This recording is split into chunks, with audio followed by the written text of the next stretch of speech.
안녕하십니까. 법률정보쇼 신유진 변호사입니다.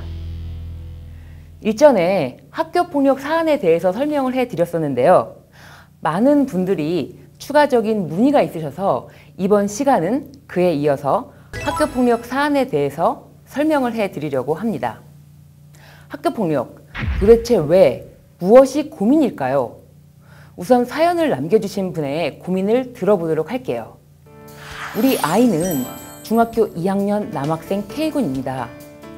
학교에서 우리 아이가 여름방학 시작 전에 친구인 M군을 발로 찼다고 해서 학폭위가 열렸고, 학폭위 조치로 1호 서면 사과, 2호 보복 금지, 6호 출석 정지 5일이 나왔습니다. 그런데 억울한 것은 우리 아이가 먼저 그 학생 M군으로부터 종아리를 걷어차여서 전치 3주 골절을 입었다는 것입니다. 그런데 이렇게 학폭의 결과가 나왔길래 한편으로는 억울했지만 우리 아이가 이를 더 크게 일으키고 싶지 않다고 해서 학폭위 조치를 받아들이고 넘어가려고 했는데요. 갑자기 경찰서에서 촉법소년으로 조사를 받으러 오라고 하여서 정말 억울합니다. 우리 아이는 이렇게 범죄자가 되는 건가요? 그러면 가장 궁금하신 내용, 중학교 2학년 학생인데 경찰의 조사를 받게 된다면 어떤 형사처벌을 받는 것일까요? 이 부분을 먼저 설명해 드릴게요. 중학교 2학년이라면 형사 미성년자의 기로에 서 있는 나이라고 할 수 있습니다. 만 14세 미만은 형사 미성년자로서 형사처벌의 대상이 아니기 때문입니다. 즉, 생일이 아직 지나지 않은 나이라면 만 14세가 되지 않겠죠. 다만 10세 이상 14세까지는 소년법의 적용을 받게 됩니다. 소년법은 만 10세 이상부터 만 19세 미만까지 적용되는 형사처분에 관한 특별법인데요. 아동 청소년이 건전하게 성장하도록 돕는 것을 목적으로 제정된 법입니다. 그렇기 때문에 형사 미성년자라고 할지라도 만 10세 이상이면 소년법상의 보호처분을 받을 수 있다는 점을 기억하시기 바랍니다. 그래서 사연을 주신 K군의 경우에는 소년법은 적용될 것으로 보입니다. 그러면 계속해서 그 사연을 들어보도록 할게요. 우리 아이가 먼저 때린 것이 아니고요. M군으로부터 종아리를 걷어차여서 전치 3주의 골절이 나왔잖아요. 우리 애가 오히려 폭행으로 경찰 조사를 받게 되었습니다. 어떻게 하나요? 네, K군이 종아리에 골절상이 있었다니 이 사연을 조금 더 심도 깊게 살펴보았는데요. 사연인 즉 K군이 M군으로부터 종아리를 4대나 걷어차였고, 종아리를 맞고 나서야 K군이 M군의 머리를 한 대 때렸다고 합니다. 그런데 여기서 그쳤으면 참 좋았을 텐데 K군은 다음날 아침에도 다리가 너무 뻐근하고 아프니까 막 화가 나고 억울한데 누구한테 말도 못했던 거죠. 혼자서 끙끙 앓고 학교를 갔더니 M군이 신나게 놀고 있는 모습을 본 거죠. 억울한 마음이 들었고 최소한 자신이 맞은 만큼은 똑같이 때려주고 싶은 생각에 딱 3대를 더 때렸다고 합니다.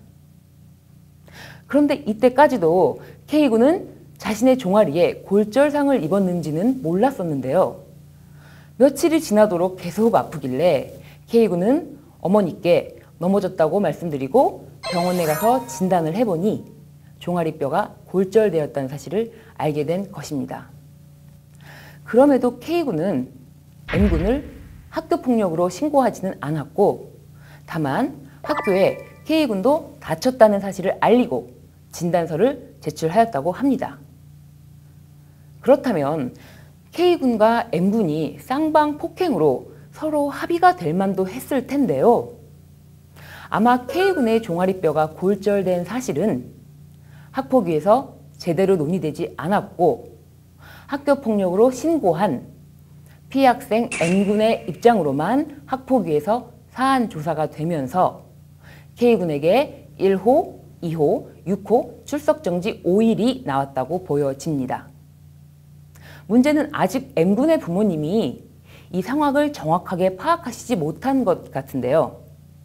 이런 경우에는 M군과 K군 모두 쌍방 폭행이 되고 무엇보다 골절이 있었기 때문에 M군의 경우에는 상해의 책임까지 질 수도 있게 되겠습니다. 여러분, 그렇다면 이 경우 가장 현명하게 해결할 수 있는 방법이 없을까요? 이 사연을 접한 여러분들은 어떻게 생각하시나요? 그렇다면 이 사건에서 누군가 처벌을 받는 것이 너무나 안타까운 일이 될 것 같아서 제가 직접 M군의 어머니께 연락을 드려서 이러한 자초지정을 설명드렸습니다. 그랬더니 M군의 어머니는 깜짝 놀라시면서 K군이 종아리가 골절된 사실을 전혀 모르고 계시는 것이었습니다. 이 사건에서는 M군의 어머니가 전후 사정을 모르고 정말 잘못을 했다고 결국 K군에 대한 고소를 취소하셨습니다. 여러분, 폭행죄는 반의사 불벌죄입니다. 피해자의 의사에 반해서는 처벌할 수 없는 범죄라는 것입니다. 따라서 쌍방 폭행에서 서로 합의하고 서로 용서하면 둘 다 처벌되지 않지만 둘 다 끝까지 용서를 안 하면 둘 다 처벌이 된다는 것입니다. 만약 끝까지 서로 화해나 용서가 되지 않았다면 두 학생 모두 소년법상의 보호처분을 받게 되었을 것입니다. 학교폭력 예방법과 소년법은 모두 교육 목적에 일정한 처분을 하도록 규정되어 있는데요. 학교폭력 예방법에서 가장 강력한 조치는 전학 또는 퇴학 처분이고요. 소년법에서 가장 강력한 조치는 소년원 위탁 처분이라고 할 수 있습니다. 우리 아이들이 건강하고 안전하게 학교 생활을 할 수 있도록 우리 부모님이 어떻게 도와줄 수 있을까요? 무턱대고 학교폭력으로 신고하는 것이 우리 자녀를 도와주는 것이 결코 아닙니다. 우리 아이와 충분히 대화를 나누고 상대방 아이와도 충분히 대화를 나누는 절차가 필요한데요. 학부모님들은 자칫 잘못하면 학교에서 상대방 아이 편을 든다고 오해를 하시기 때문에 일선 학교에서는 이런 조정 절차가 이루어지기가 매우 어렵다는 현실적인 문제가 남아 있습니다.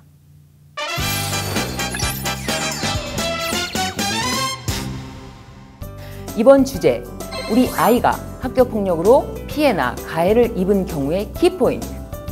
우리 부모님들, 내 아이 문제라면 덮어놓고 상대방 아이에게 강력한 처벌만을 원하지 마시고 아이의 입장에서 가장 좋은 해결 방법이 무엇인지 고민해 보시라는 것입니다. 우선 내 아이와 상대방 아이 둘 다의 입장을 모두 들어보실 수 있도록 조정과 중재 전문가인 변호사를 만나서 상담을 받으시거나 최소한 학교에서의 조정 절차에 성실하게 임해주시는 것이 내 아이의 건강한 학교 생활을 도와주는 가장 현명한 해결 방법이라는 점 잊지 마시길 바랍니다.